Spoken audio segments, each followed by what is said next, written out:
One of the few capitals of Europe whose lights stayed on throughout the war is Stockholm, capital of Sweden.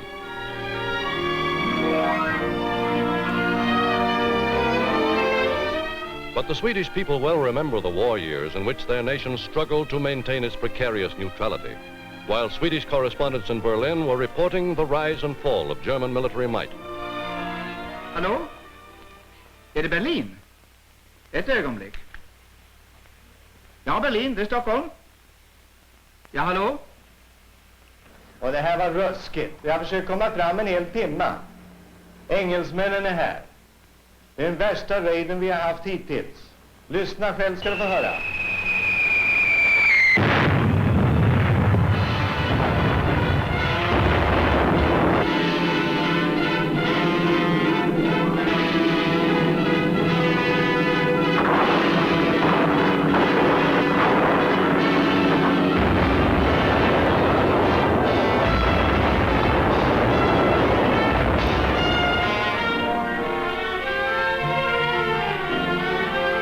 Through 5 years of war, Sweden's press served the United Nations as a valuable window upon Europe, for it was almost the only free press with access to the German-occupied continent.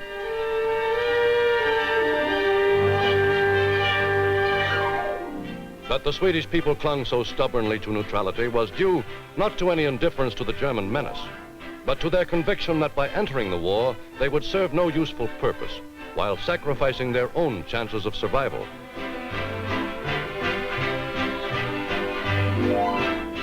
Thankful for 130 years of unbroken peace, the Swedes were determined that their country should escape the fate of her neighbors.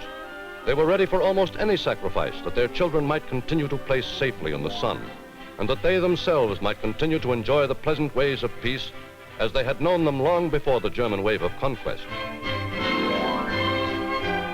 Confident in their spry and friendly old king, so close to his subjects, they followed his lead through 5 anxious years in which their government, though often in danger, acted and stubbornly democratic.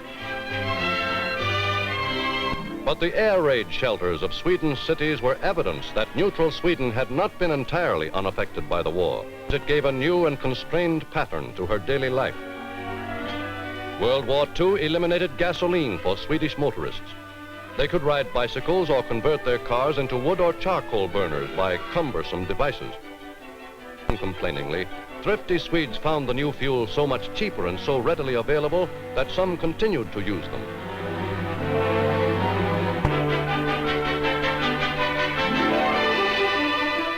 Food rationing was as thorough as in England and included practically everything edible except milk, fish. Even in restaurants, meals cost ration points. Aware of her precarious position in the midst of Axis-held territory, Sweden saw the fate of Norway, her small, unprepared neighbor, which defied Hitler and his master race and went down to honorable defeat.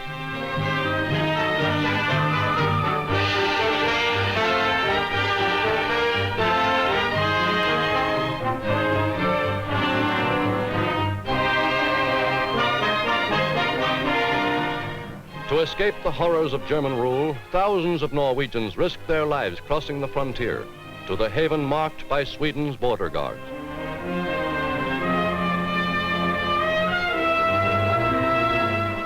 To all Norwegian refugees, Sweden offered welcome and hospitality.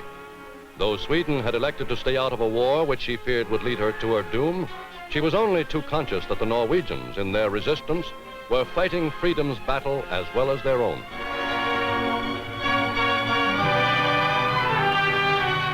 And from Denmark, where the Germans mercilessly persecuted the Jews, Sweden received thousands of unhappy refugees who made their escape across the narrow Öresund. From miserable Finland, ally of Germany and foe of Russia, came relays of children for periods of shelter and recuperation from undernourishment and terror. Linked by air to Helsinki and Berlin, and still accessible from London, Stockholm became a wartime crossroads for diplomats, propagandists, and secret agents, each seeking to exert his own kind of pressure upon the Swedes.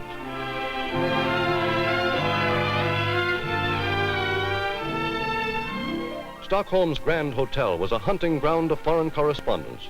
hoping to pick up inside information from the official and unofficial representatives of half a dozen nations. Gold rush prices failed to discourage travelers with unlimited expense accounts.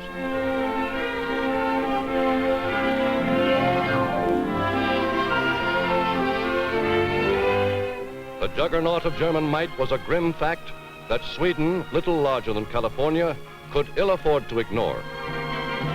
Sweden's general staff had quickly realized the bitter truth that if their country were attacked, its few squadrons of none too modern planes would make only a few days' target practice for the Luftwaffe, then at the peak of its power.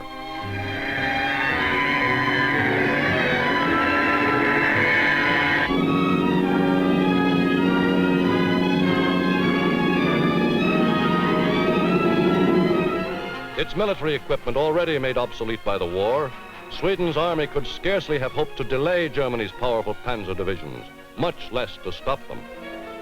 Surrounded by the Germans, whose ultimate victory at that time seemed certain, Sweden yielded to Germany limited access to conquered Norway over Swedish railroads.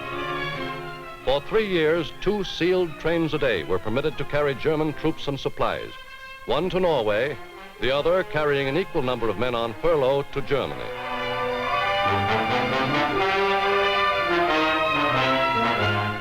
By such concessions, distasteful as they were, Sweden staved off invasion from year to year and emerged at the war's end what she had been at the war's beginning, a free and neutral nation.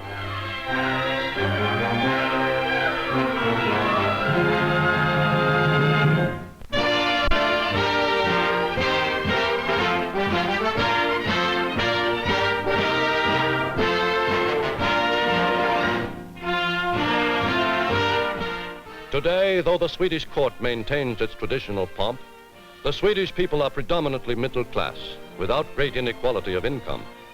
At the annual opening of Parliament, housewives and businessmen, bankers and grocers mingle in the audience. Years of almost unbroken prosperity have been brought to Sweden by a careful balance of private enterprise and state ownership. Education is almost universal. All but 1/2% of Sweden's people can read and write. Adequate health protection is guaranteed to everyone by a system of socialized medicine, under which the government and the medical profession work together without friction for the common good. Rights to over 1/3 of the abundant water power of Sweden's many streams are vested in the government, which owns most utilities. Of Sweden's 10,000 miles of railroads, almost 2/3 are government-owned, and nearly 50% have been electrified. Though Swedish industry is divided between government ownership and private enterprise, farming, one of the chief industries, is in the hands of individual owners. Despite her mountainous topography, Sweden contains a wealth of farmland. Almost half of her people are farmers, employing modern agricultural methods. 20% of the products of Sweden's farms is marketed through a nationwide system of consumer cooperatives, which, in its various forms, embraces a membership of 740,000 families, over 1/3 of Sweden's entire population. The cooperative movement has played an important part in Sweden's economic system, helping to keep prices down for the consumer and stabilizing them for the producer. Apartment houses built and managed by cooperatives have helped bring lower rent levels to Sweden's cities. Private industry in Sweden is generally prosperous and enlightened, and factory working conditions are excellent.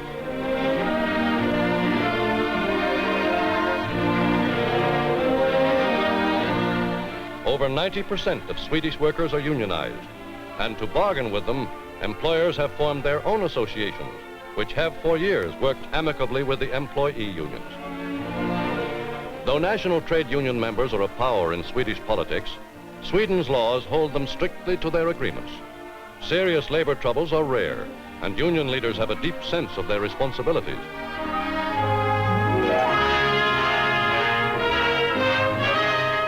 Weak point in Sweden's resources is coal, of which she must import 8 million tons yearly. For most of this, she has always relied on the abundant coal deposits of Poland and England. In return, Sweden has exported large amounts of her iron ore, famed for its fine quality. In peace times, iron and steel constitute 15% of her exports.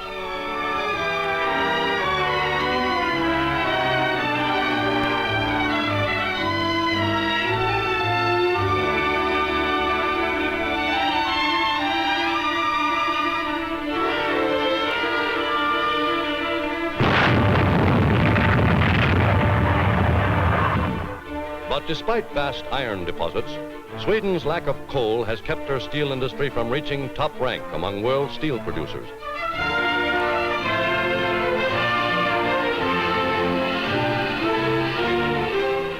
Lumber and wood products are Sweden's third industry and her chief commodities for world trade, constituting 25% of her exports. Over 200,000 of Sweden's people find employment in this industry.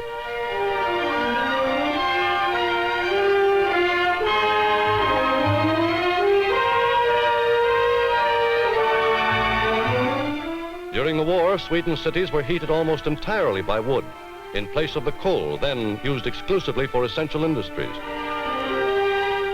The wood pulp industry, which supplied the paper manufacturers, learned during wartime to turn out ersatz products of every description.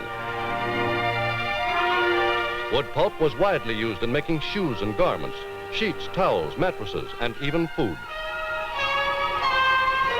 A wood pulp fodder for cattle was developed, and though it reduced the milk yield, Sweden's farmers used 500,000 tons of it per year during the war, without lasting effects upon their livestock.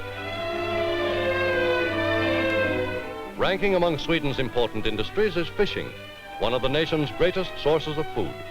77,000 Swedes are employed in the fishing trades.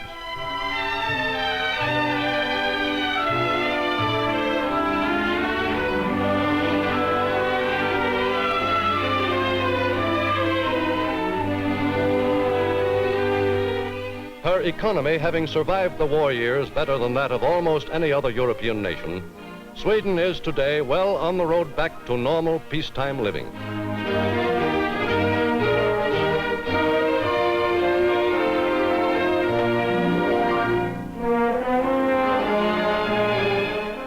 Her people are profoundly grateful for the careful leadership which, in the most dangerous crisis of their history, brought them through to safety and well-being.